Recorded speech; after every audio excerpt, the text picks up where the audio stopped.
plano ng BBM administration para ipabagsakin ang mga Dutertes, estado na. Inday Sara at PRRD, ipapalapa ni Marcos Kuting Jr. sa ICC.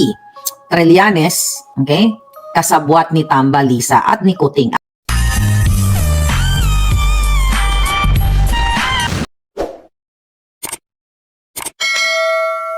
Plano ng BBM administration kung paano pabagsakin ang mga Dutertes na bisto, at ito ay binunyag ni Miss Maharlika sa kanyang programang sa Buljak TV. Iniisa-isa ito Miss Maharlika dahil sa kanyang mga puting ahas na nagpipidback sa kanya, at ito ay ayon rin sa ating nakikita ngayon at obserbahan na planado ang mga galawan. Kasabot ito ang mga CPP, NPA, NDF, pati yung dating sundalo na si Antonio Trillanes. Ngayon, bago natin panoorin ang expose ni Miss Maharlika, kung bago pa lang po kayo dito sa ating channel, maaari po lamang mag-like at mag-subscribe para maging update kayo sa ating mga i-upload na mga video.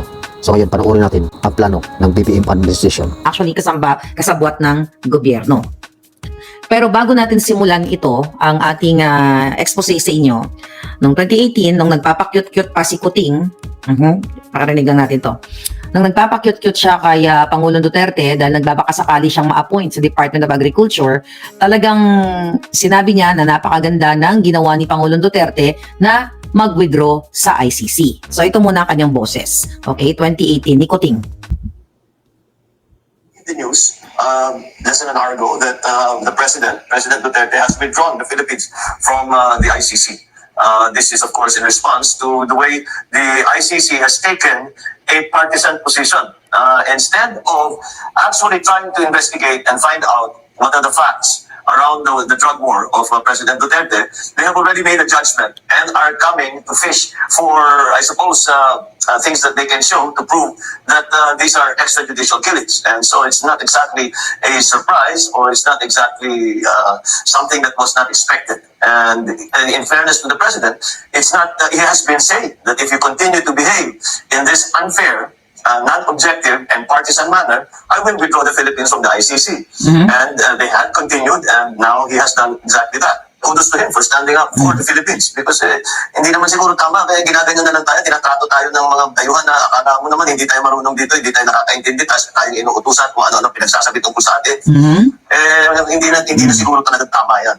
Hindi tama yan, gagawin nila yung gusto nilang gawin, pero huwag nila sasabihin na kasama tayo at hindi tayo papayag na ay ganun ang trato sa atin, at saka minamata tayo nito mga puti. It's hard enough to explain to some of these former imperialists that we are a sovereign nation. We are no longer a colony of any one of them. And that we are a mature, sovereign nation with our own ways of doing things, and it is not for them to judge us, because we do not judge them. Okay, di ba? Narinig nyo, that was 2018. At talagang sinasabi niya, hindi dapat tayo panghimasukan ng ICC kasi may judgment na sila bago pa sila pumasok na lumabag sa human rights ang Pangulong Duterte. But, mga palangga, it's the same thing na pinangako niya sa atin ni Kuting Jr. na ibabangon niya ang Pilipinas. So madali talaga siyang magsinungaling. O di ba? Akala mo galing-galingan, akala mo totoo. Pero abangan niyo mamaya ang ebidensyang ipapakita ko sa inyo na ginagawa nilang pasikreto at baka hindi pa alam ni Inday Sara to. So dito sa vlog na to, malalaman niyo na. At additional, sabi pa ni Kuting, we continue to defend the sovereignty of the Philippines, which is sinabi niya na nga kanina, dun sa video, and continue to question the jurisdiction of the ICC under investigation here in the Philippines. Sabi pa ni Kuting, they are talking about Filipinos. Their alleged crimes are here in the Philippines. The victims are Filipinos. Why should it be investigated in The Hague? Okay? So sa madaling sabi mga palangga, ang mga drama ni Kuting noon at in the past few months, dahil gusto niya pang budulin ang taong bayan na may unit team, ay hindi niya papayagan na papasukin ang ICC. But I think nung first week ng December ay nagsalita si Solicitor General, okay, si Menardo Guevara, na nasa mga kamay ni Kuting ng presidenteng Under Desaya, okay, first gentleman actually, nasa mga kamay ni Kuting kung papayagan niya o papapasukin niya ba na mag-imbestiga ang ICC. At sinabi din nila, okay, ni Remulla, nung una, hindi natin papapasukin, pero later on, sabi nila na they are welcome to come in the Philippines, pero dapat ang sabi nila as parang as a tourist or something, dapat hindi makikialam, chuchu, yun ang sabi nila dun sa kanilang mga kasinungalingan. Alright. Ano pang sinabi ni Remulla in the past? Ang sabi nila Remulla at ni Marcos Jr. Kuting na dapat hindi tayo panghimasukan ng ICC. Alright? Pero lingid sa inyong kaalaman, mga kababayan, right? Lingid sa inyong kaalaman ay ginagawa na, nakapasok na po ang ICC at ready nang ipalapa si Inday Sara at si Pangulong Duterte kung papayagan ninyo, papayagan ng taong bayan ang, dinagdagan ko lang yung ebidensya dito ha, kung papayagan ng taong bayan ang ginawang pagtatraidor ni Marcos Jr. sa, okay, dito kay Inday Sara. Okay, tingnan natin at saka kay Pangulong Duterte. Ngayon mga kababayan, ano yung ibig ko sabihin na ipapalapa si Inday? Alright? Buti na lang, mga kababayan, meron tayong puting dahil sa kahayupan ng gobyernong ito, pagtatraidor sa kanyang ka-unit team, okay? Na baka hindi pa alam ni Inday Sara dahil mainit-init po ito. Actually, this is date, kasi send lang sa atin. Pero bago mag-break, okay, ang sesyon ng Congress, ano nangyari? Kumpirmado po na nasa Pilipinas na ang mga nag-iimbestiga. Actually, nag-iimbestiga na sila ngayon. Alright? Nasa Pilipinas na at meron din tayong puting ahas sa Department of Foreign Affairs at sinasabi sa atin, mga kababayan, na nandiyan na sa Pilipinas. Alright? So, nagkaroon pala ng coordination, okay, ng pagkikipagsabuatan, ang ICC, you know, kung sila ba ay papayagan na makapasok nga dyan sa Pilipinas para mag-imbestiga dun sa binibintang nila na di umanong EJK and drug war violation na binibintang nila dun sa panahon ni Pangulong Duterte. So, syempre, dahil planado nga ni Tambaloslos, ni Lisa at si Kuting, magmaang-maangan lang yan, di ba, kunyari lang yan, planado nila na talagang papapasukin nila ang ICC para ibagsak si Inday Sara. Dahil ito ang pinakakalaban ni Tambaloslos. Actually, sinabi ko na to sa inyo I think few weeks ago or last month ba, doon sa Operation Itutumba. Di ba? Operation Itutumba na papapasukan ng ICC, ipapatumba ang SMNI. At ang SMNI, andyan na, di ba? Nakita nyo naman. So, bilang pagtatraidor ng gobyerno ni Kuting, okay, ipinasa, okay, ng DFA sa tanggapan ni Bonjing Remulla na hanggang ngayon di natin alam kung buhay pa. Diba? Yung challenge natin sa kanya na magpakita siya kung buhay pa ba siya kasi nga ayon din sa ating source, sa ating puting ahas ay nakaratay siya sa banig ngayon. So but before siya nakaratay sa banig, mga palangga, si Boying Remulla, ang DOJ secretary ninyo na Jotang Ginemes ay from DFA, okay, from DFA, Department of Foreign Affairs, yung mga miyembro ng mga team ng ICC kung saan iimbestigahan na yung di umanong EJK na binabato kay Pangulong Duterte ay ipinorward kay Remulla. Hindi pa ito nababalita sa media, only here sa ating channel. Kasi ito po ay galing sa ating puting ahas sa DFA at dyan sa binalahura na taga-Congress, okay, binalahura ng yaya ni Sandro na si Yeye Vivas. Okay? So yun yung mga mga pinanggalingan ng ating pasabog dito. So ngayon, etong si Remulla bago siya nakaratay ay nagsabi siya na itong investigasyon ng ICC ay urgent request o agad-agad. Okay? Agaran, dapat bilisan nila, di ba? Na pahintulutan o i-allow itong mga taga-ICC para papasukin na nga, mga kababayan, at kasama na rin dyan ang Bureau of Immigration. Siyempre, nakasabwat para nga papasukin na nga itong mga taga-ICC. So, sino ang nagbigay ng pahintulot? Okay? Si Remulla, kasi sa utos ni Lisa at ni Tambaloslos at si Kuting, wala namang magawa yan, di ba? Kasi although alam natin na under desaya siya, di ba? At nang nagdesisyon talaga si Lisa Smugs at si Tambaloslos magkasabwat kasi gusto nila mag-stay in power. So kasabwat din syempre si Kuting dahil siya yung presidente. Di ba? Siya ang uma-acting na president pero ang nagpapatakbo ay ang demonitang si Lisa Smugs. So ano yung ginawa ni Remulla at ni Lisa? Pag sinabi kong inalaw ni Remulla o ng DOJ, kasama po si Lisa dito sa decision making. Hindi lang si Remulla dahil si Remulla ay aso ni Lisa yan. So binigyan nila ng kondisyones ang ICC, mga kabay. Ano yung ICC? Na even though official, okay, ang kanilang pagpasok, di ba? Official, but not officially. Kasi nga discreet, okay? Hindi nila hindi in-announce ng DOJ, wala pang nag-announce, di ba? Na pinayagan nila na talagang magkalap na ng mga ebidensya o mga gawa-gawang ebidensya. Yun yung unang kondisyon ni Lisa Smugs, ni Tambaloslos at ni Remulla sa ICC na parang, sige, pumasok kayo official pero, kunyari, hindi official kasi, pag tinatago nga nila sa taong bayan. Then, mga palangga, ayon sa ating napakagaling na puting ahas, di ba? Yung ICC ay iimbestiga, magko-conduct ng investigation ng tahimik, parang walang nangyari, para kunyari, di ba? Para hindi kunyari, dead na lang, wala hindi ma-preempt ng Office of the President. But ang totoo, mga kababayan, magkakasabwat sila. Kunyari lang, para later on meron silang lusot. Pero the intention here, Inday Sara, kung nakikinig ka, yung mga kampo ni Pangulong Duterte, baka hindi niyo pa alam, kasi mainit-init itong ipinasa sa akin. Mamaya babasahin ko sa inyo ang instruction, okay? Dali lang. Okay, pabasahin ko sa inyo itong galing sa House of Representative na kung saan ay pinupush nila din, kasabot din ng House Chairman, tambaluslos, na ipupush nila na payagan nga ang ICC na sekretong maghanap, okay, o idiin ang Pangulong Duterte dito sa war on drugs na ito nung panahon niya at sa EGK. So ano mangyayari nito mga palangga? Right? Di syempre si Kuting, di ba? Maglalabas ng anong mangyayari? Maglalabas kunyari siya ng mga statement niya, pahayag niya, di ba? Na yung kunyari opisyal niyang papayagan yung ICC na mag-imbestiga at magmemiyembro na ulit ang Pilipinas sa ICC. So, ito yung mga possible, mga palangga na pwedeng, hindi pa, gagawin nila to. Okay? Pero pag napanood nila yung video, no, pwede na silang dahil na-preempt na natin, na isabi na natin sa inyo, pwedeng magbago ito. Alright? But ganun pa man, ang plano talaga, okay? Ang plano talaga ni Lisa, ni Tambaluslos at ni Kuting, mga kababayan, ay isasama dito si Lisa. Okay? So, ano mangyayari? Di ba? So, dahil sekreto, ginagawa na nila ngayon sa kasalukuyan, ay naghahagilap na sila ng mga ebidensya o mga tahitahing ebidensya laban kay Pangulong Duterte at kay Inday Sara, di ba? Kunyari, dead na lang si Kuting, di ba? So, ito yung mga posibleng gagawin ni Kuting. Okay? Ito yung nakalagay sa plano nila.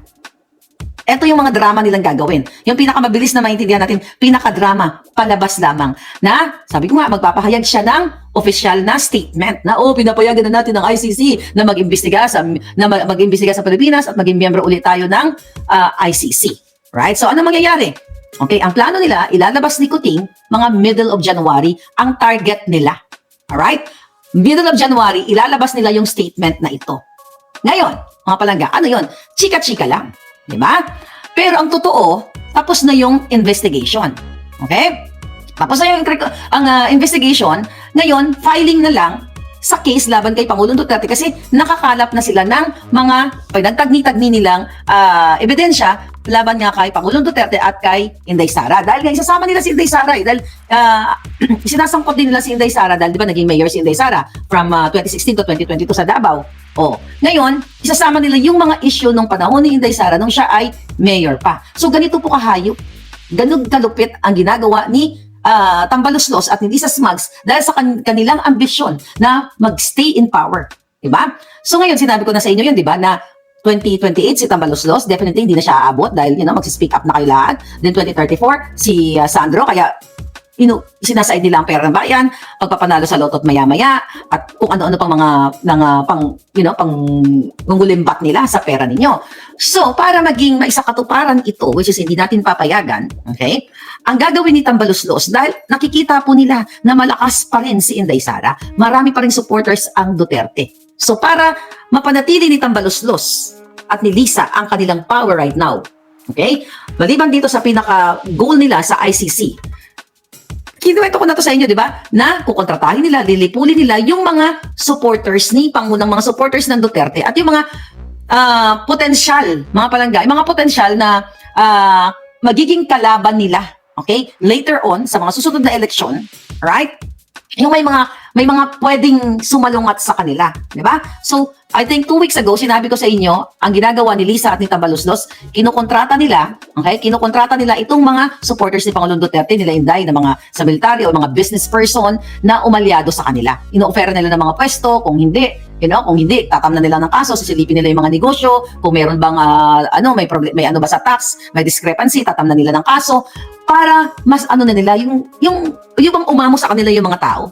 Then, ngayon mga palangga, itong mga taong nasa mundo ng politika na sa tingin nila ay may kakayahan. Katulad nila Inday Sara, 'di ba? Na sumalingat, na magsalungat sa kanila, 'di ba? Na pwede silang matalo talaga. Ito ngayon ang kanilang tinatrabaho. Na taniman ng kaso at tikitan niyo naman ang ginagawa kay PRRD at kay Inday Sara ay nakipagsabwatan na sa ICC. Alright? So ngayon, dahil nga hanggang ngayong moment na ito, okay, dyan sa Pilipinas, ay nagtatrabaho na ang team, okay, ng ICC para idiin si Pangulong Duterte at Inday Sara kapag nakukumpleto na nila itong kanilang operation, diba? Ang kanilang field operation, field work sa paghahanap ng pinagtagni-tagni, ng mga ebidensya. Laban syempre, hanap sila ng magdidiin talaga na pwede talaga nilang ipagkanulo si Inday Sara at si Pangulong Duterte. Ipagkakanulo talaga ni Kutingto at ni Lisa. So ano mangyayari mga palangga? Pag nakita na nila na ito, meron ng mga ebidensya laban kay Pangulong Duterte na pwede na ma-charge talaga si Inday at si PRRD sa sinasabi nilang crimes against humanity, then ano mangyayari? Okay, so mag-i-issue na ngayon ng warrant of arrest. Di ba? Mag-i-issue na ngayon ng warrant of arrest, and hindi lang si Pangulong Duterte ang kanilang i-issuehan ng warrant of arrest. Plano po nila to, plano ni Lisa talaga to, para ipahiya si Inday Sara sa buong mundo, ang mga Duterte. Kasi galit na galit si Inday Sara dyan, ay si Lisa kay Inday Sara. Di ba sinabi ko nga sa'yo, ay lalo kay Pangulong Duterte, na sinasabi niya sa akin noon, nung kami ay BFF pa, pag nag-uusap kami sa telepono, lasing-lasing pang buwaka ng ina, di ba? Pinapapush niya si Kuting Jr. kay Pangulong Duterte para maging Agriculture Secretary. Tapos ngayon, mga palangga, at sinasabi niya rin sa akin na si Pangulong Duterte is so baduy. Di ba? Galit na galit si Lisa kay Pangulong Duterte at kay Bongo. Tandaan ninyo. Dahil kasama na si Sara dahil hindi pinapwesto si Kuting sa agriculture. Kasi ang intention pala nila noong 2016 pa lang ay magkikipag-partner na sila sa smuggler katulad ng kay Michael Ma. Okay, going back. So kapag nakumpleto na nila palangga at meron ng pwedeng i-charge kay Inday at kay Pangulong Duterte, yun na nga, ang gagawin nila, pa-issuehan ng warrant of arrest. Not only si Inday, kasama si Bato, kasama si General Danao, si Lito Patay, at yung iba pang mga, naging player dun sa tokhang nung panahon ni Pangulong Duterte. At ano ang mga eksena ngayon? Like right now, di ba, pinarmahan na yung ni Kuting, yung bill para sa 2024 budget. At mayroon doon na pinakwestiyon ni Coco Pimentel na 450 billion na unprogrammed funds. Ayon sa ating puting ahas, okay, na galit kay Jutang Ginemes na yaya ni Sandro, ito ay paghahanda, okay, ni Kuting, ni Ahas, ni Tambaloslos para sa kanilang planong 2028 at magbabayad sa mga taong gusto nilang maging underdog sa kanila at gusto nilang i-bribe lahat para umalyado sa kanila. Yun po ang target nila, kaya unprogrammed funds, di ba? Ang sabi nga ni Coco Pimentel ay unconstitutional yan at dapat yan ay i-veto nga dapat yan, ang sabi niya sa pondo na yan, kasi unprogrammed funds, saan nila gagamitin? Hindi maipaliwanag kung saan, anong specific. Diba? Kasi mga palangga, kailangan nila ng maraming pera. Kaya maya-maya sila nagpapanalo sa loto din itong 450 billion na unprogrammed funds. Imagine nyo, kasi nararamdaman na nila na kapag ginipit nila si Sara at si Pangulong Duterte, pwedeng magkagulo. Dahil marami pang supporters sa Pangulong Duterte. Kaya nakakatakot to mga kababayan. Dahil ang presidente ninyo, ang first lady ahas ninyo, mga bangag sa pulburon. Alam niyo naman yung manifestation, yung pinapakita ng mga drogista, yung mga bangag ng utak. Diba? Wala silang pakialam. Diba? Wala silang pakialam kung may namamatay na tao. Wala silang alam kung nagkakagulo. Wala silang pakialam kung may nagugutom. Kasi wala na silang puso. Ang nananalaytay sa utak nila, yung kahibangan nila na kunin ng pera ng bayan para masustain nila yung kanilang pagbubuhay prinsipe at prinsesa dyan sa Malacanang sa kakakulimbat ng pera. At gagamitin nila yung mga perang nakukulimbat nila mga palangga para what? Okay? Sabi ko nga, 2 weeks, 3 weeks ago, na bibilhin nila ang mga supporters ni Pangulong Duterte at ni Inday Sara. At pati mga military, kaya nananawagan tayo sa mga military, kung ayaw niyong magdanak ng dugo sa lupang sinilangan nating lahat, okay, gawin niyo ang tama. Hindi kayo dapat pumapayag na sungalngalan ng mga bunganga ninyo ng pera galing din sa nakaw. Na nakawin ni Lisa, ni Kuting, ni Tambaloslos.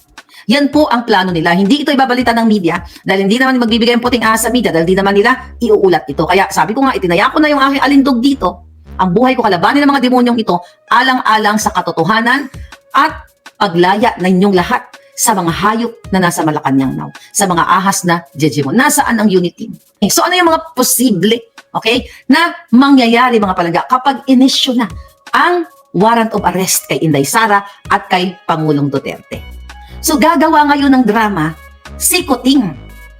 Okay? Gagawa siya ng drama na Hindi niya syempre, kunyari, wag nang ano yan, wag nang, hindi dapat pinanghimasukan ng ICC yung ating bayan kasi meron tayong soberenya, hindi dapat yan. So kunyari, pipigilan niya yung pag-aaresto kay Inday at kay PRRD. Para what? Dahil bagsak na siya sa taong bayan, di ba? Sabi ko nga sa inyo, yung ratings niya ay bagsak na bagsak, kaya ang ginagawa niya ay sukang-suka na even ng mga tao sa Malacanang, kaya ang ginagawa niya, mga palangga, ay win back nila yung mga taong binasura nila. Actually, ito, pakita ko na sa inyo. May party sila dyan sa 21. Okay? Bukas na ba yung 21 dyan sa Pilipinas? Pinost ko to, okay? Pinost ko to sa, sa aking Boljakera. Nakita nyo ba yung party na yan? O, ayan. Okay, yan yung invitation. So, nag-invite sila December 21, mga palangga, para daw ito sa pagbabalik tanaw at pasasalamat mula sa Pangulo, 9 a.m. Okay, ayan o. Nakita nyo ba? O. So, ito po, ang nagbigay din sa atin dito, ibang puting ahas naman. Nagpapaparty sila, nag-invite sila ngayon, at binabalik nila yung mga taong kinawawa nila. Kasi nga, nararamdaman na nila na sukang-suka na ang taong bayan sa kanila. Yung mga itinapon nila, kunyari, imbitahin sa Malacanang kasi gagamitin na naman nila. Kaya sabi ko, wag na kayong magpapabudol muli. Yan din po ang ginagawa ni Lisa, yung sa PNA, yung mga tinanggal nila, sa PIA, tinanggal nila ng mga workers doon, ng mga employees doon, ay kinukontrata nila na ibabalik sa trabaho kasi nga ramdam na nila na bagsak na ang engagement ni Kuting Jr. Kaya huwag kayong magpapabudol na kunyari imbitahin kayo sa Malacanang. Para what? Para bubudulin kayong muli. Tama ng isang beses tayo mabudol. Right? So going back dun sa drama ni Kuting, na kunyari pipigilan niya ang pag-aaresto kay Pangulong Duterte at kay Inday Sara para tumaas ang kanyang ratings at para yun ang papogi point siya na, oh wow, parang award-winning na presidente, galing, pinigilan niya. So yan yung mga gagawin nila. Actually, yan ang mga pinag-uusapan nila ngayon. Nalulukoy na naman ang bayan para kunyari, may unit team. Na kunyari, mahal pa rin ni Kuting si Inday. O, di ba? Bilang isang ka-unit team. Yun po ang kaletsehan nila. Kaya ngayon, alam nyo na. Okay?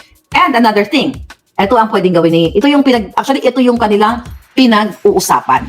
Okay? Na i-allow ni Kuting na arestuhin si Inday at si Pangulong Duterte at i-detain sa Hague. Yan po ang kanilang pinag-uusapan ngayon. At kung yan ay mangyari, mga palangga, di ba? Pag napa-aresto nila, which hindi nyo papayagan, si Inday at saka si Pangulong Duterte, ano ngayon yung perception ng taong bayan dito sa pangyayari? Na let's say for example na for sure hindi nyo papayagan na dadalhin si Inday at saka si Pangulong Duterte i-detain sa Hague dahil dito sa pakikipagsabuatan ni Kuting, ni Asit ang Balazo sa ICC. Okay? So ngayon, ang ibig sabihin nito, matatakot kayo. Matatakot ang mga taong bumangga sa kanila. Kasi kung ang dating Pangulong Duterte, kung ang Vice President ay kaya silang gipitin at ipagkanulo sa mga banyaga, mga kababayan, then kaya din nilang gawin sa'yo. So ano mangyayari? So magiging asong ulul ka na lang na sunod-sunod sa kanila kasi matatakot ka. At ito po ay pagpapatahimik sa ating mga Pilipino. Do you think tatahimik tayo? Hindi ako tatahimik. Tanginan nyo. Hayop kayo, Kuting, Lisa Smugs, pagbabayaran nyo lahat ang ginagawa nyo sa taong bayan. Hindi nyo kayang patahimikin ng mga bunganga namin dahil kayo ang patatahimikin namin. Malapit na yan, mga palangga. Kaya dapat, kay Inday Sara, kumilos ka na, Inday. Binubudol ka na, ginagago ka na, binabalahura ka na, binabalahura nila hindi lang ikaw, kundi ang buong sambayanan sa pagnanakaw nila. Hindi mo ba nakikita, Inday? Maya-maya nagpapanalo sa loto. Yung 450 billion na unprogrammed funds na yan, isa pa yan. Ilang trillion? 5.7 trillion yung budget. O ilang porsyento naman mapupunta sa bunganga, sa kipay ni Lisa Smugs. Diba? Ngayon, mga kababayan, kung tatahimik na tayo, okay, dahil natatakot na tayo, which is, hindi naman mangyayari yon, diba? Kasi nga, ang pangarap, ang dream job ni Tambaluslos ay magiging presidente sa 2028 at maging isang makapangyarihan sila sa Pilipinas ng hanggang 2034 o baka hindi na, diba? Kung bibigyan sila ng chance ninyo, ay hindi sila aalis katulad nung Marcos Sr. Okay? So, ito po ang pangarap nila. Takutin kayo, ipagkanulo si Inday, ipapalapa sa mga aso niya sa ICC, mga aso ni Kuting. Okay? Itong mga makaliwang grupo ay kasabwat na nila. Diba? Para maisakatuparan nila na hindi sila makaalis sa pwesto. Kaya mga palangga, nakakatakot ito para sa taong bayan. Right? Kaya naman, diba? Ginagamit nila yung 125 million na confidential funds ni Inday. Okay? Para dito sa para pag-usapan ng taong bayan na siya may ninakaw na 125 million. You're talking million na si Kuting din ang nagbigay niyan sa opisina niya. Pero yung billion, okay? Yung mga travel expenses, yung mga nakaw nila, billion, tahimik ang mainstream media. Kasi the intention, the design is very Lisa Smugs. Ibagsak at ipakulong si Sara at si Pangulong Duterte dahil demonyo po ang pamilya ni Kuting, ni Lisa. 10 na mga kamag-anak niyang demonyo. Yan ang katotohanan. Ngayon, mga palangga, ang hindi ninyo alam, alright, ang ICC, sinabi ko nga kanina, ay nakipagsabuatan na, nakipagtsikahan na sila, nakipagpulong na sila sa mga taga-Congress tungkol sa gagawin nila laban kay Inday at kay Pangulong Duterte. Lingid sa inyong kaalaman, si Trillanes na dating nagsasalita ng never again, at anti-Duterte talaga siya, di ba? Yan ang malupit na gumawa ng mga kwento ng panahon ni Duterte. Lingid sa kaalaman ninyo, si Trillanes po ay aso na ni Lisa at ni Tambaluslos. Siyempre, hindi nila ipopost. Pero dahil sa ating puting ahas, mga kababayan, kasama ng ICC team, okay? Si Trillanes ngayon na umiikot sa bawat sulok ng Pilipinas para kumuha o mangharas o magbayad ng mga testigo para magsalita laban kay Pangulong Duterte. Okay?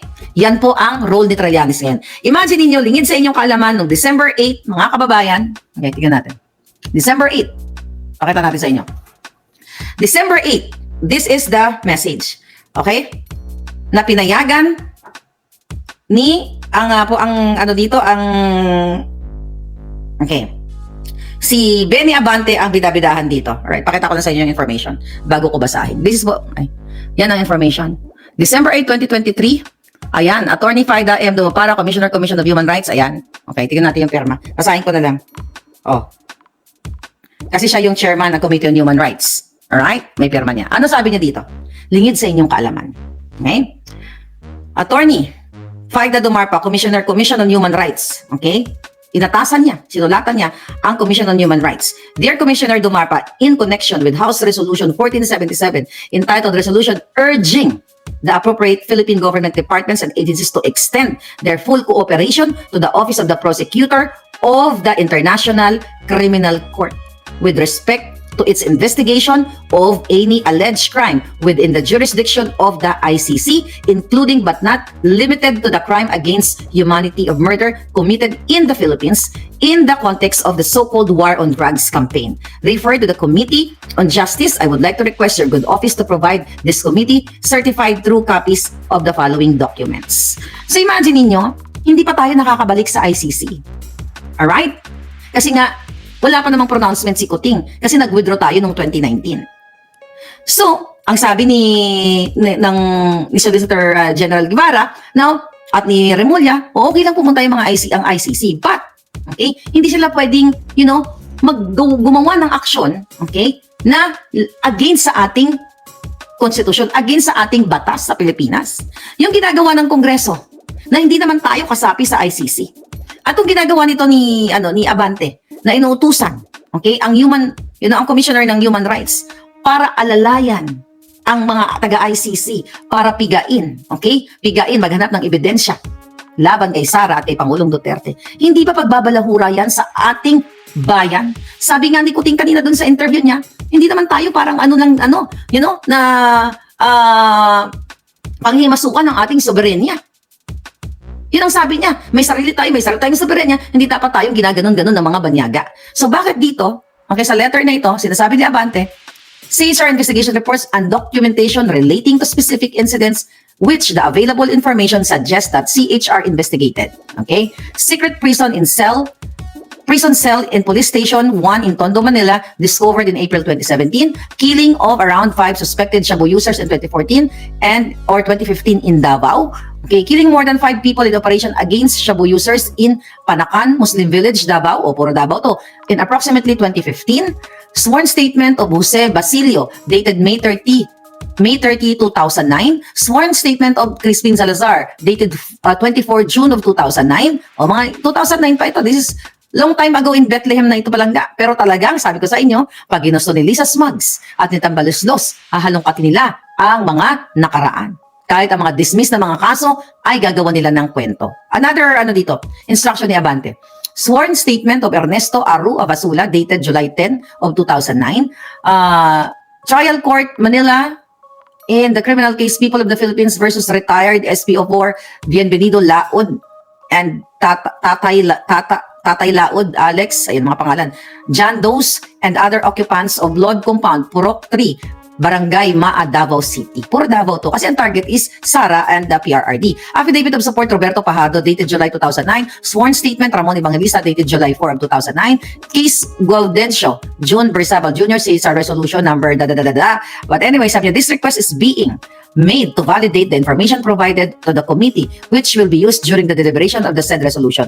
Kindly submit the requested documents not later than 14 of December 2023. So, for sure na submit na ito, dalagpas na. So, yan po ang ebidensya na nakikipagsabwatan ang Kongreso, si Lisa, si Tambaloslos, at si Kuting sa ICC. Talagang lapa o ipapakulong nila ang Pangulong Duterte at si Inday Sara. Ang tanong ko, Inday, kailan ka kikilos?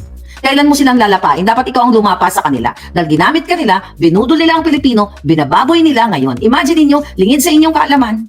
Abang kahit nakaratay si Tambalos, si Jotang Genemes na Remulla, okay? Nakasalansan na pala, nandyan na pala ang ICC sa Pilipinas at kasabwat na nila si Trillanes na dating never again. Pero dahil sinungal nila ang bunganga niya ng pera galing sa Kaban ng Bayan, dahil si Lisa Smugs ay talagang hindi lang dilawan yan, hegemonyong dilawan. So yan po ang kailangan yung malaman. Walang kwenta mga balita ngayon sa mainstream media. Kasi ang iba sa kanila takot at ang marami sa kanila ay bayad na. So wala talaga kung ma-expect sa mainstream media. So it's good na meron tayo dito, social media. Kaya nga gusto tayong gurgurin. Gusto tayong patahimikin. Hindi niyo ba napansin? Yung ibang mga vlogger na dating nagsisiga-sigaan na umuupos pa kay Kuting. Asa na sila? Ilan na lang kami ang natitira. Marami-rami pa din. Di ba? Hindi niyo ba napapansin yung ginagawa ni Lisa de Tambaloslos? Yung tatlong vlogger na mga may saltik at may mga kaso. Huwag natin banggitin yung mga pangalan nila. Ano ginagawa nila? Di ba? Nasunganggalin na rin ang pera ng bayan kasi gusto talagang idiin si Sara. Kasi nga, mga kababayan, sinabi ko na sa inyo na si Kuting, any moment, pwede na siyang magurgur. Okay? Pwede niyang magurgur yung sarili niya dahil sa pulboronic way niya ng buhay niya. Di ba sinabi ko sa iyo, nag-muscle spasm yung hayop na yan? Hindi siya makagalaw, kaya nataranta si Lisa Smugs nung time na yon. Alright? Kaya nakaisip sila ng paraan na idiin si Sara. Diba? Para ma-impeach. Diba meron silang mga impeachment? Kasi takot silang mategi si Kuting at ang pumalit si Inday Sara. Diba? Nakaratay nga yan after nung umatid ng kasal noong December 2 sa mga akusar. Ana Boitis, bininedma nga niya ang mga biktima ng lindol, ang biktima ng bombing, 11 ang namatay, pero nihaniho hanggang ngayon, then December 9 or 10, umatin pa si Kuting ng shoot fest sa Ilocos. Kunyari, nagsakit-sakitan ng hinayupak. Kunyari, positive siya sa C. Nakita niyo yung ginagawa sa inyo? Mga kababayan, siguro naman di ko kayo kayang i-convince na ang buhay ko ay nakasalalay dito sa mga expose ko.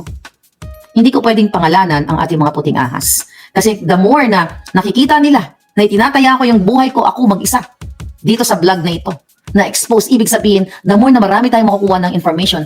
Kasi, di ba, over my dead body, putang inang mga hayop na to, hindi nyo malalaman kung sino ang puting ahas ko. Malalaman nyo lang, kung sinong naka-associate. Yan yung tangin ng Yeye Vivas na yan.